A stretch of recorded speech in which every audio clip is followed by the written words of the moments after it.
बघ माया, जे नशिबात लिहिलं होतं ते झालं. आता त्याच गोष्टीवर घडी घडी रडून काही उपयोग नाही. जे जाणार होतं ते गेलं. ते आता परत येणार आहे का? मी समजू शकते माया, की माझ्यासाठी हे बोलणं खूप अवघड आहे. पण पण मी काय करू? तू स्वतःला सावरतच नाहीयेस. आल्यापासून बघते नुसती रडत चालली आहेस. मला माहिती आहे माया, की तू तुझा भाऊ होता. पण आता जी गोष्ट झाली त्याला आपण बदलू तर नाही शकत ना. म्हणून तू स्वतःला सावर. तुझं रडणं बंद कर. अगं तू अशीच रडत राहिलीस तर आई-बाबांना कोण बघणार? त्यांना कोण सांभाळणार?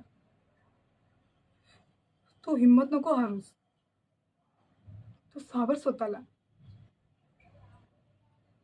आणि दुनियेला दाखव, की तू काय आहेस ती. हे बघ, ह्यापुढे माझ्या तुझ्या डोळ्यात ना अश्रू नाही आलं पाहिजे.